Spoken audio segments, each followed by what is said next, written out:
بسم اللہ الرحمن الرحیم۔ السلام علیکم ناظرین، تمام ناظرین کو راہ دین چینل میں دل کی گہرائی سے خوش آمدید۔ طارق بن زیاد فاتح اندل اسپین اور آپ کا عشق مصطفیٰ صلی اللہ علیہ وسلم اور آپ پر عقیدے کی ایک عظیم داستان۔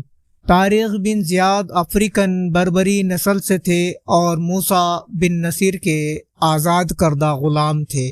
طارق بن زیاد کی جنگی قابلیت دیکھتے ہوئے موسیٰ بن نصیر نے خلیفہ ولید بن عبد الملک سے سفارش کر کے طارق بن زیاد کو پہلے فوجی خدمات پر مامور کیا، پھر آگے چل کر طارق بن زیاد کو افریقہ میں تخبہ کے والی ہو گئے۔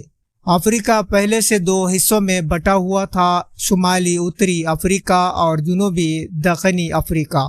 جنوبی افریقہ میں ہمیشہ سے وہ جنگلی قبائل آباد تھے جنہوں نے جنوبی افریقہ میں کبھی کسی کو گھسنے نہیں دیا۔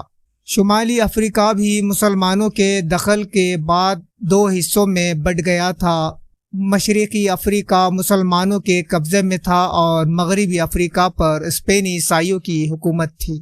اسپین پر مسلمانوں کے حملے کی وجہ ایک خاص واقعہ ہے۔ مغربی افریقہ کے اسپینی گورنر کاؤنٹ جولین اور طارق بن زیاد کے بیچ دوستانہ تعلقات تھے۔ اسپین کے قدیم رواج کے مطابق حکومت کے جتنے بھی گورنر اور عامل حکومت ہوتے تھے ان کے بچے بالغ ہونے تک بادشاہ کے محل میں پرورش پاتے تھے تاکہ آداب شاہی سیکھ سکے۔ ان محل میں پرورش پانے والے بچوں میں افریقہ کے گورنر کاؤنٹ جولین کی 14 سال کی لڑکی بھی تھی۔ اسپین کے بادشاہ راڑک کی نیت اس لڑکی پر خراب ہو جاتی ہے اور وہ راڑک کی ہوس کا شکار ہو جاتی ہے۔ کاؤنٹ جولین کو جب اس بات کی اطلاع ہوتی ہے تو وہ راڑک سے بدلہ لینے کے در پہ ہو جاتا ہے، لیکن وہ ظاہر ہے کہ بادشاہ کا کچھ بگاڑ نہیں سکتا تھا۔ کاؤنٹ جولین اس بات کا ذکر طارق بن زیاد سے کرتا ہے اور مدد کی درخواست کرتا ہے۔ طارق بن زیاد اس تعلق سے موسیٰ بن نصیر کو خط لکھتا ہے۔ موسیٰ بن نصیر اس معاملے کو آگے بڑھاتے ہوئے خلیفہ ولید بن عبد الملک کو خط لکھتے ہیں۔ خلیفہ ولید کا جوابی خط آتا ہے جس میں خلیفہ نے لکھا تھا کہ ظلم دنیا کے کسی بھی حصے میں بھی ہو، مسلمان کا فرض ہے کہ ظلم کے خلاف کھڑا ہو۔ اسپین جاؤ اور اس ظالم بادشاہ کو سزا دو۔ موسیٰ بن نصیر طارق بن زیاد کو اسپین پر حملہ کرنے کی تیاری کرنے کا حکم دیتے ہیں، لیکن فوری طور پر یہ کام ناممکن تھا۔ اس کے لیے تیاری کرنے کے لیے کافی وقت کی ضرورت تھی۔ طارق بن زیاد 1 سال کا وقت مانگتے ہیں۔ ادھر موسیٰ بن نصیر بھی فوج کی نفری بڑھانا شروع کرتے ہیں۔ یہ واقعہ 711 عیسوی بمطابق 92 ہجری کا ہے۔ طارق بن زیاد 1 سال میں 7000 فوج جمع کر لیتے ہیں اور کشتیاں تیار کروا لیتے ہیں۔ 712 عیسوی اور 13 ہجری میں آپ ان کشتیوں میں اپنے 7000 لشکر لے کر 7 اسپین کے پہاڑی دامن کے ساحل پر اترتے ہیں۔ اس پہاڑ کا نام آپ کے نام کی مناسبت سے جبل طارق پڑا جو بعد میں جبرالٹر ہو گیا۔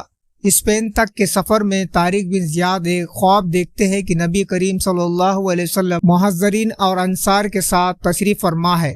صحابہ کرام تلواریں لٹکائے اور کندھوں پر کمانیں چڑھائے ہوئے ہیں۔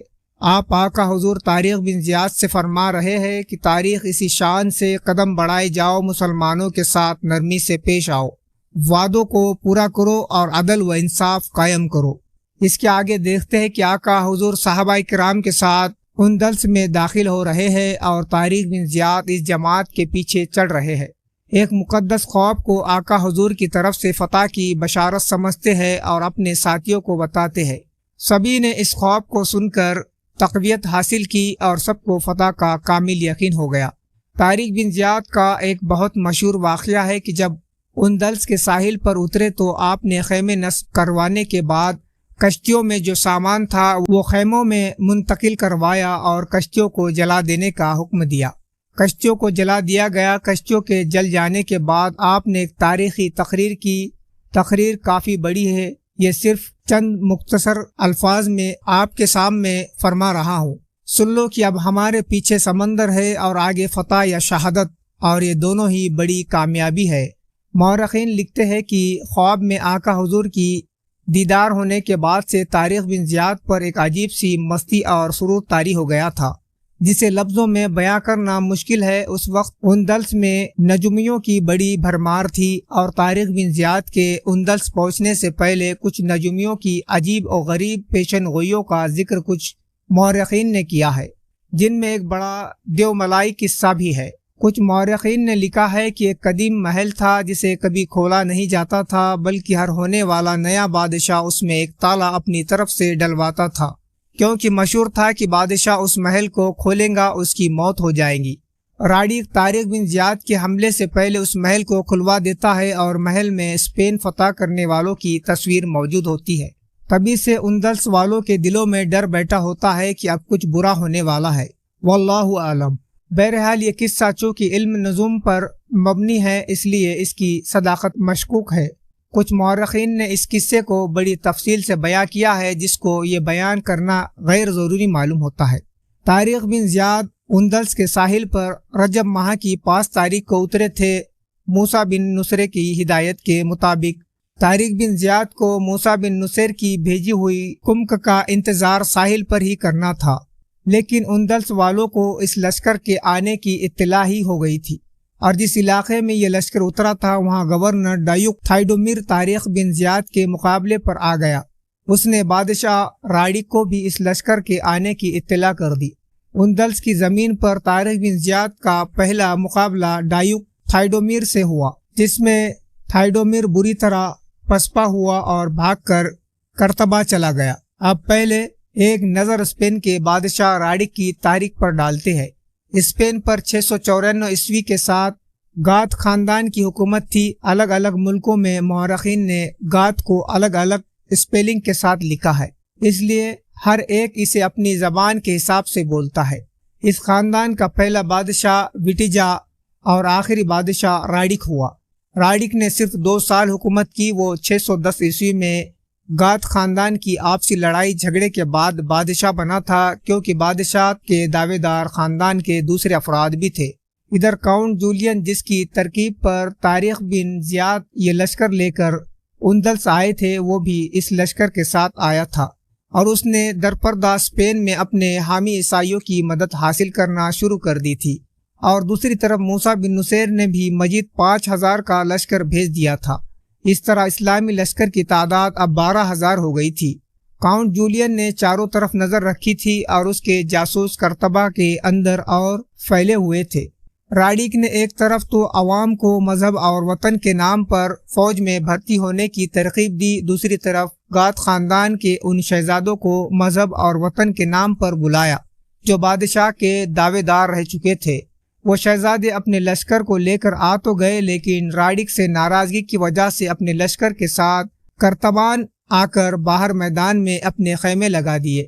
کاؤنٹ جولین کو جیسے ان شہزادوں اور ان کے لشکر کے آنے کی اطلاع ملی، اس نے فوراً اپنے ایلچی بھیج کر ان سے رابطہ کیا اور درپردہ ایک معاہدہ کیا، جس میں طارق بن زیاد کی فتح کے بعد ان شہزادوں کا، ان کے خاندان کا اور ان کی زیادات اور جاگیروں کا تحفظ وغیرہ کی شرطیں شامل تھی۔ طارق بن زیاد نے یہ شرطیں منظور کر لی، اور یہ طے ہو گیا کہ شہزادے راڑیک کا ساتھ نہیں دیں گے بلکہ اسلامی لشکر کا ساتھ دیں گے۔ دراصل راڑیک ان کی ناراضگی پہلے ہی تھی۔ جب ان کو کاؤنٹ جولین کی لڑکی کے ساتھ ہوئے حادثے کا علم ہوا تو وہ بالکل ہی راڑیک کے خلاف ہو گئے۔ شہزادوں کا ساتھ مل جانے سے ایک تو اسلامی لشکر کی فوجوں کی طاقت بڑھ گئی، دوسری اسلامی سپاہیوں کے حوصلے کو بھی توقیت پہنچی۔ طارق بن زیاد سمجھ گئے تھے کہ یہ تائید غیبی ہے۔ اب آپ جولین کی رہبری میں اپنا لشکر لے کر جنوب کی طرف بڑھے۔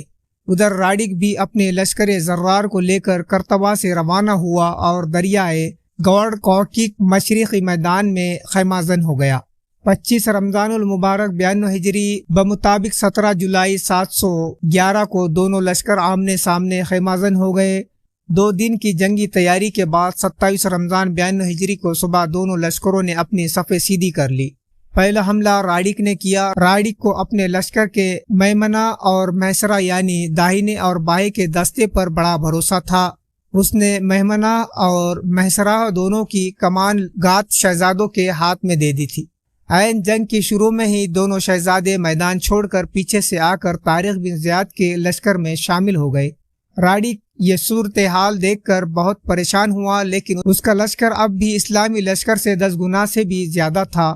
راڈک چونکہ ایک ظالم حکمران تھا، اس لیے اس کے پرانے اور نئے بھرتی ہوئے سپاہیوں میں جوش اور جذبہ نہیں تھا۔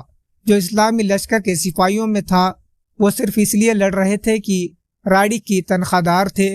ادھر اسلامی لشکر کے سپاہی اللہ کی رضا اور مصطفیٰ جان رحمت کے سچے عشق میں اپنے سالار کی محبت اور جانثاری کے لیے لڑ رہے تھے۔ دونوں کے جذبے میں زمین آسمان کا فرق تھا۔ یہی لڑائی 7 دن تک 27 رمضان سے 5 شوال تک چلی، جس میں 6000 مجاہدین شہید ہوئے اور 50,000 اسپینی قتل ہوئے، اور باقی جو بچے انہوں نے راہ فراری اختیار کی۔ 7ویں دن کی فیصلہ کن جنگ میں طارق بن زیاد اپنا گھوڑا راڈک کی فوج کے قلب میں لے جا کر راڈک کو للکارتے ہیں، جو اپنی رتنما چاندی کی بگی پر سوار تھا۔ وہ طارق بن زیاد کی خلہو میں ثانی شمشیر دیکھ کر اپنی بگی گھما کر بھاگتا ہے۔ جب تک طارق بن زیاد اس تک پہنچتے وہ فرار ہو چکا تھا۔ اسلامی سپاہیوں نے اس کا پیچھا کیا لیکن وہ نہیں مل سکا۔ دریا کے کنارے اس کی بگی اور گھوڑا کیچڑ میں پھنسے ہوئے ملے۔ اس کے کچھ کپڑے اور جوتے بھی وہی پڑے ملے، پر اس کی موت کیسے ہوئی یا وہ کہاں گیا، اس پر مورخین کی الگ الگ رائے ہے۔ اکثر کی رائے ہے کہ وہ دریا پار کرنے کی کوشش میں ڈوب گیا تھا۔ اسپین کی فتح راڈک کی موت یا قرطبہ فتح پر پوری نہیں ہو گئی۔ ابھی جنوب مغرب میں بہت ساری ریاستیں باقی تھی جن کے سر قلم کیے بغیر یہ فتح ناممکن تھی۔ ناظرین، ملتے ایک دوسرے ویڈیو میں۔ اگر آپ کو یہ سٹوری پسند آئی اور آپ چاہتے ہیں کہ اس سے ریلیٹڈ اور بھی آپ کو معلومات چاہیے تو آپ کمنٹ میں ضرور بتائیں۔ السلام علیکم، اللہ حافظ۔